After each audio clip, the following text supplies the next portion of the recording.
কোষে দেখি 15.2 দুইয়ের অঙ্ক। কোনো সমবাহু ত্রিভুজের পরিসীমা হচ্ছে 48 সেমি হলে তার ক্ষেত্রফল হিসেব করে লেখো। আচ্ছা, সমবাহু ত্রিভুজের পরিসীমা হচ্ছে 48 সেমি। পরিসীমা মানে কি? সমবাহু ত্রিভুজের পরিসীমা সমান হচ্ছে 3 গুণিতক বাহু সমান হচ্ছে 48।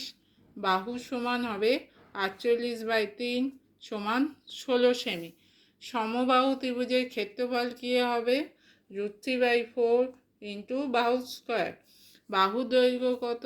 বাহুর দৈর্ঘ্য হচ্ছে 16, তাহলে বাহুর জায়গায় আমরা বসাবো 16 স্কোয়ার √3/4 ইন্টু 16 স্কোয়ার।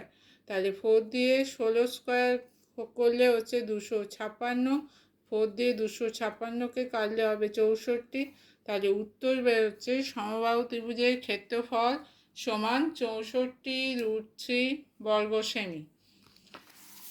3 অঙ্কটা, এবিসি সমবাহু ত্রিভুজের উচ্চতা 5√3 সেমি হলে ত্রিভুজটির পরিসীমা ও ক্ষেত্রফল হিসেব করে লেখো।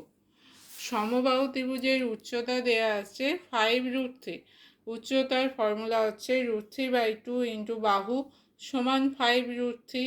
দুদিকে √3 কেটে দেওয়া হচ্ছে, তাহলে বাহু সমান হবে 5 গুণিতক 2, 5 গুণিতক 2 সমান 10 সেমি। তাহলে সমবাহু ত্রিভুজের একটা বাহু হচ্ছে 10 সেমি। সমবাহু ত্রিভুজের পরিসীমা হবে 3 গুণিতক বাহু সমান 3 গুণিতক 10 সমান হচ্ছে 30 সেমি।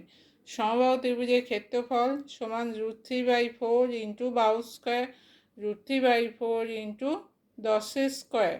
10 স্কোয়ার করলে হচ্ছে 100, তাহলে √3/4 ইন্টু 100 সমান 4 দিয়ে কাটলে হবে 25। তাহলে সমবাহু ত্রিভুজের ক্ষেত্রফল হচ্ছে 25√3 বর্গ সেমি।